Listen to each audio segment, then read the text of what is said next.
नमो भगवते तस्मै कृष्णायादभूतकर्मणे रूप नाम विभेदेन जगत कीर्तियो यतः सच्चिदानन्दरूपाय विश्वोत्पत्त्यादि हेतवे तापत्रय विनाशाय श्रीकृष्णाय वयं नुमः। श्रीकृष्णाय वयं नुमः। श्रीमद् भागवत महापुराण अष्टम स्कंध अध्याय 24वां। भगवान के मत्स्यावतार की कथा। राजा परीक्षित ने पूछा, भगवान के कर्म बड़े अद्भुत हैं। उन्होंने एक बार अपनी योग माया से मत्स्यावतार धारण करके बड़ी सुंदर लीला की थी। मैं उनके उसी आदि अवतार की कथा सुनना चाहता हूँ। भगवान मत्स्य योनि एक तो यों ही लोग निंदित है, दूसरे तमोगुणी और असह परतंत्रता से युक्त भी है। सर्वशक्तिमान होने पर भी भगवान ने कर्म बंधन में बंधे हुए जीव की तरह यह मत्स्य का रूप क्यों धारण किया? भगवान महात्माओं के कीर्तनीय भगवान का चरित्र समस्त प्राणियों को सुख देने वाला है। आप कृपा करके उनकी वह सब लीला हमारे सामने पूर्ण रूप से वर्णन कीजिए। सूत जी कहते हैं, सौनकादिक ऋषियों, जब राजा परीक्षित ने भगवान श्री सुखदेव जी से यह प्रश्न किया, तब उन्होंने विष्णु भगवान का वह चरित्र जो उन्होंने मत्स्यावतार धारण करके किया था वर्णन किया। श्री सुखदेव जी कहते हैं, परीक्षित, यों तो भगवान सबके एकमात्र प्रभु हैं, फिर भी वे गौ, ब्राह्मण, देवता, साधु, वेद, धर्म और अर्थ की रक्षा के लिए शरीर धारण किया करते हैं। वे सर्वशक्तिमान प्रभु वायु की तरह नीचे ऊंचे छोटे बड़े सभी प्राणियों में अंतर्यामी रूप से लीला करते रहते हैं, परंतु उन प्राणियों के बुद्धिगत गुणों से वे छोटे बड़े या ऊंचे नीचे नहीं हो जाते, क्योंकि वे वास्तव में समस्त प्राकृतिक गुणों से रहित निर्गुण हैं। परीक्षित, पिछले कल्प के अंत में ब्रह्मा जी के सो जाने के कारण ब्राह्म नामक नैमित्तिक प्रलय हुआ था। उस समय भूरलोक आदि सारे लोग समुद्र में डूब गए थे। प्रलय काल आ जाने के कारण ब्रह्मा जी को नींद आ रही थी। वे सोना चाहते थे। उसी समय वेद उनके मुख से निकल पड़े और उनके पास ही रहने वाले हयग्रीव नामक बलि दैत्य ने उन्हें योग बल से चुरा लिया। सर्वशक्तिमान भगवान श्री हरि ने दानवराज हयग्रीव की यह चेष्टा जान ली, इसलिए उन्होंने मत्स्यावतार ग्रहण किया। परीक्षित, उस समय सत्यव्रत नाम के एक बड़े उदार एवं भगवत पारायण राजऋषि केवल जल पीकर तपस्या कर रहे थे। वही सत्यव्रत वर्तमान महाकल्प में विवस्वान सूर्य के पुत्र श्राद्ध देव के नाम से विख्यात हुए और उन्हें भगवान ने वैवस्वत मनु बना दिया। एक दिन राजऋषि कृतमाला नदी में जल से तर्पण कर रहे थे। उसी समय उनकी अंजलि के जल में एक छोटी सी मछली आ गई। परीक्षित, द्रविड़ देश के राजा सत्यव्रत ने अपनी अंजलि में आई हुई मछली को जल के साथ ही फिर से नदी में डाल दिया। उस मछली ने बड़ी करुणा के साथ परम दयालु राजा सत्यव्रत से कहा, राजन, आप बड़े दीन दयालु हैं। आप जानते ही हैं कि जल में रहने वाले जंतु अपनी जाति वालों को भी खा डालते हैं। मैं उनके भय से अत्यंत व्याकुल हो रही हूँ। आप मुझे फिर इसी नदी के जल में क्यों छोड़ रहे हैं? राजा सत्यव्रत को इस बात का पता नहीं था कि स्वयं भगवान मुझ पर प्रसन्न होकर कृपा करने के लिए मछली के रूप में पधारे हैं। इसलिए उन्होंने उस मछली की रक्षा का मन ही मन संकल्प किया। राजा सत्यव्रत ने उस मछली की अत्यंत दीनता से भरी बात सुनकर बड़ी दया से उसे अपने पात्र के जल में रख लिया और अपने आश्रम पर ले आए। आश्रम पर लाने के बाद एक रात में ही वह मछली उस कमंडल में इतनी बढ़ गई कि उसमें उसके लिए स्थान ही न रहा। उस समय मछली ने राजा से कहा, अब तो इस कमंडल में मैं कष्टपूर्वक भी नहीं रह सकती, अतः मेरे लिए कोई बड़ा सा स्थान नियत कर दें जहां मैं सुखपूर्वक रह सकूं। राजा सत्यव्रत ने मछली को कमंडल से निकालकर एक बहुत बड़े पानी के मटके में रख दिया, परंतु वहां डालने पर वह मछली 2 ही घड़ी में 3 हाथ बढ़ गई। फिर उसने राजा सत्यव्रत से कहा, राजन, अब यह मटका भी मेरे लिए पर्याप्त नहीं है, इसमें मैं सुखपूर्वक नहीं रह सकती। मैं तुम्हारी शरण में हूँ, इसलिए मेरे रहने योग्य कोई बड़ा सा स्थान मुझे दो।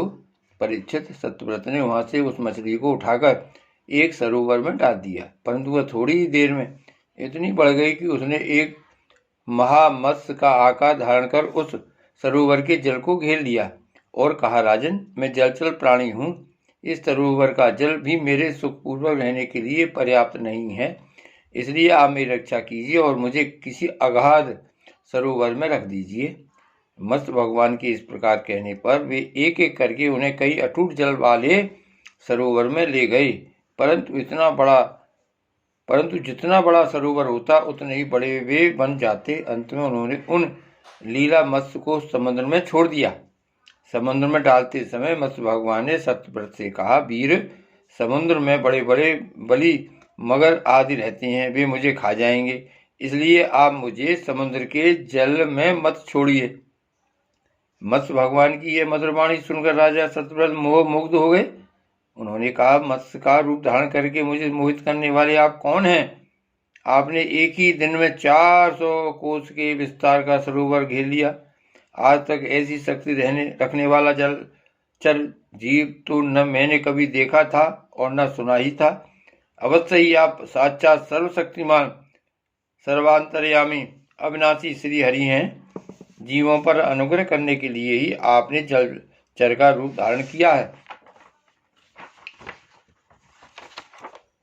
पुरुषोत्तम, आप जगत की उत्पत्ति, स्थिति और प्रलय के स्वामी हैं। आपको मैं नमस्कार करता हूँ। प्रभु, हम शरणागत भक्तों के लिए आप ही आत्मा और आश्रय हैं। यद्यपि आपके सभी लीला अवतार प्राणियों के अभ्युदय के लिए ही होते हैं, तथापि मैं यह जानना चाहता हूँ कि आपने यह रूप किस उद्देश्य से ग्रहण किया है।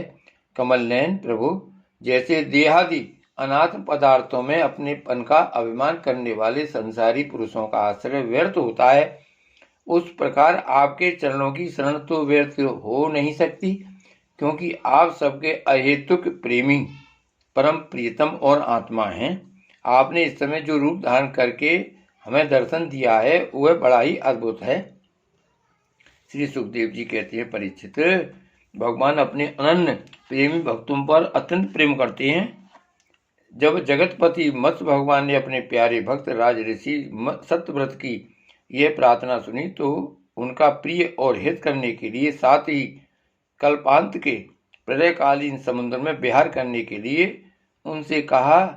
श्री भगवान ने कहा, सत्यव्रत, आज से 7वें दिन भूर लोग आदि तीनों लोग प्रलय के समुद्र में डूब जाएंगे। उस समय जब तीनों लोग प्रलय काल की जलराशि में डूबने लगेंगे, तब मेरी प्रेरणा से तुम्हारे पास एक बहुत बड़ी नौका आएगी। उस समय तुम समस्त प्राणियों के सूक्ष्म शरीरों को लेकर सप्त ऋषियों के साथ उस नौका पर चढ़ जाना और समस्त धन तथा छोटे बड़े अन्य प्रकार के जीवों को साथ रख लेना। उस समय सब ओर एकमात्र महासागर लहराता होगा, प्रकाश नहीं होगा। केवल ऋषियों की दिव्य ज्योति के सहारे ही बिना किसी प्रकार की विकलता के तुम उस बड़ी नाव पर चढ़कर चारों ओर विचरण करना। जब प्रचंड आंधी चलने के कारण नाव डगमगाने लगेगी, तब मैं इसी रूप में वहां आ जाऊंगा और तुम लोग वासुकी नाग के द्वारा उस नाव को मेरे सींग में बांध देना। सत्यव्रत, इसके बाद जब तक ब्रह्मा जी की रात रहेगी तब तक मैं ऋषियों के साथ तुम्हें उस नाव में बैठाकर उसे खींचता हुआ समुद्र में विचरण करूंगा। उस समय जब तुम प्रश्न करोगे तब मैं तुम्हें उपदेश दूंगा। मेरे अनुग्रह से मेरी वास्तविक महिमा, जिसका नाम पर ब्रह्म है, तुम्हारे हृदय में प्रकट हो जाएगी और तुम उसे ठीक ठीक जान लोगे। भगवान राजा सत्यव्रत को यह आदेश देकर अंतर्ध्यान हो गए। अतः अब राजा सत्यव्रत उसी समय की प्रतीक्षा करने लगे जिसके लिए भगवान ने आज्ञा दी थी। कुशों का अग्रभाग पूर्व की ओर करके राजर्षि सत्यव्रत उन पर पूर्वोत्तर मुख से बैठ गए और मत्स्य रूप भगवान के चरणों का चिंतन करने लगे। इतने में ही भगवान का बताया हुआ वह समय आ पहुंचा। राजा ने देखा कि समुद्र अपनी मर्यादा छोड़कर बढ़ रहा है। प्रलय काल के भयंकर मेघ वर्षा करने लगे। देखते ही देखते सारी पृथ्वी डूबने लगी। तब राजा ने भगवान की आज्ञा का स्मरण किया और देखा कि नाव भी आ गई है। तब वे धान्य तथा अन्य बीजों को लेकर सप्त ऋषियों के साथ उस पर सवार हो गए।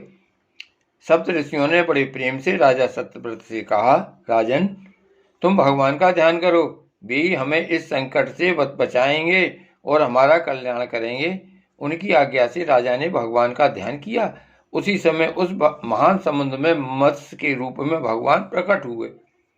मत्स्य भगवान का शरीर सोने के समान दैदीप्यमान था और शरीर का विस्तार था 4 लाख कोस। उनके शरीर में एक बड़ा भारी सिंह भी था। भगवान ने पहले जैसी आज्ञा दी थी उसके अनुसार वह नौका वासुकी नाग के द्वारा भगवान के सींग में बांध दी गई और राजा सत्यव्रत ने प्रसन्न होकर भगवान की स्तुति की। राजा सत्यव्रत ने कहा, प्रभु, संसार के जीवों का आत्मज्ञान अनादि अविद्या से ढक गया है। इसी कारण वे संसार के अनेकानेक क्लेशों के भार से पीड़ित हो रहे हैं।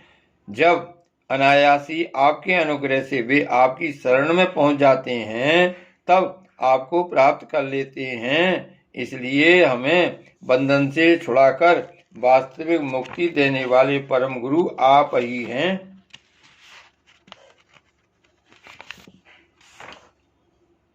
यह जीव अज्ञानी है, अपने ही कर्मों से बंधा हुआ है। वह सुख की इच्छा से दुखप्रद कर्मों का अनुष्ठान करता है, जिनकी सेवा से उसका यह अज्ञान नष्ट हो जाता है।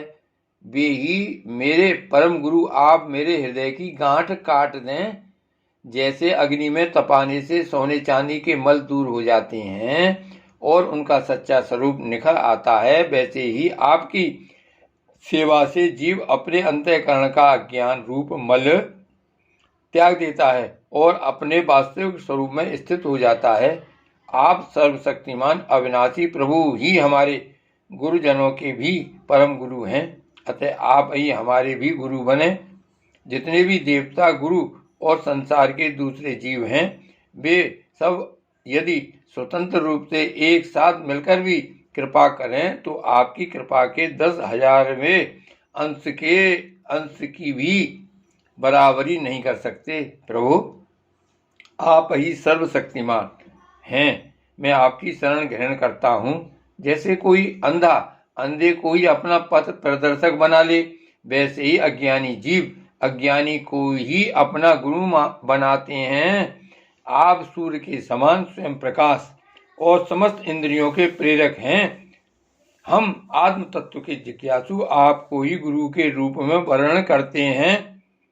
अज्ञानी मनुष्य अज्ञानियों को जिस ज्ञान का उपदेश करता है वह तो अज्ञान ही है। उसके द्वारा संसार रूप घोर अंधकार की अधिकाधिक प्राप्ति होती है, परंतु आप तो उस अविनाशी और अमोघ ज्ञान का उपदेश करते हैं जिससे मनुष्य अनायासी अपने वास्तविक स्वरूप को प्राप्त कर लेता है। आप सारे लोक के सुहृदय प्रियतम ईश्वर और आत्मा हैं। गुरु उसके द्वारा प्राप्त होने वाला ज्ञान और अविष्ट की सिद्धि भी आपका ही स्वरूप है। फिर भी कामनाओं के बंधन में जकड़े जाकर लोग अंधे हो रहे हैं। उन्हें इस बात का पता ही नहीं है कि आप उनके हृदय में ही विराजमान हैं। आप देवताओं के भी आराध्य देव परम पूजनीय परमेश्वर हैं। मैं आपसे ज्ञान प्राप्त करने के लिए आपकी शरण में आया हूँ। भगवान, आप परमार्थ को प्रकाशित करने वाली अपनी वाणी के द्वारा मेरे हृदय की ग्रंथि काट डालिए और अपने स्वरूप को प्रकाशित कीजिए। श्री सुखदेव जी कहते हैं, परीक्षित, जब राजा सत्यव्रत ने इस प्रकार प्रार्थना की तब मत्स्य रूपधारी पुरुषोत्तम भगवान ने प्रलय के समुद्र में विहार करते हुए उन्हें आत्म तत्व का उपदेश किया। भगवान ने राजऋषि सत्यव्रत को अपने स्वरूप के संपूर्ण रहस्य का वर्णन करते हुए ज्ञान, भक्ति और कर्मयोग से परिपूर्ण दिव्य पुराण का उपदेश किया, जिसको मत्स्य पुराण कहते हैं। सत्यव्रत ने ऋषियों के साथ नाव में बैठे हुए ही संदेह रहित होकर भगवान के द्वारा उपदिष्ट सनातन ब्रह्म स्वरूप आत्म तत्व का श्रवण किया। इसके बाद जब पिछले प्रलय का अंत हो गया और ब्रह्मा जी की नींद टूटी, तब भगवान ने हयग्रीव असुर को मारकर उससे वेद छीन लिए और ब्रह्मा जी को दे दिए। भगवान की कृपा से राजा सत्यव्रत ज्ञान और विज्ञान से संयुक्त होकर इस कल्प में वे स्वतमनु हुए। अपनी योग माया से मत्स्य रूप धारण करने वाले भगवान विष्णु और राजर्षि सत्यव्रत का यह संवाद एवं श्रेष्ठ आख्यान सुनकर मनुष्य सब प्रकार के पापों से मुक्त हो जाता है। जो मनुष्य भगवान के इस अवतार का प्रतिदिन कीर्तन करता है, उसके सारे संकल्प सिद्ध हो जाते हैं और उसे परम गति की प्राप्ति होती है। प्रलयकालीन समुद्र में जब ब्रह्मा जी सो गए थे, उनकी सृष्टि शक्ति लुप्त हो चुकी थी। उस समय उनके मुख से निकली हुई श्रुतियों को चुराकर हयग्रीव दैत्य पाताल में ले गया था। भगवान ने उसे मारकर वे श्रुतियां ब्रह्मा जी को लौटा दी एवं सत्यव्रत तथा सप्त ऋषियों को ब्रह्म तत्व का उपदेश किया। उन समस्त जगत के परम कारण लीला मत्स्य भगवान को मैं नमस्कार करता हूँ। श्री भागवत भगवान की जय। श्री वल्लभाधीश की जय। श्री गोवर्धन नाथ की जय। श्याम स्वरूप श्री यमुने महारानी की जय। श्री गोसाई जी परम दयाल की जय। श्री गोकुलनाथ की जय। जय जय श्री गोकुलेश, जय जय श्री गोकुलेश।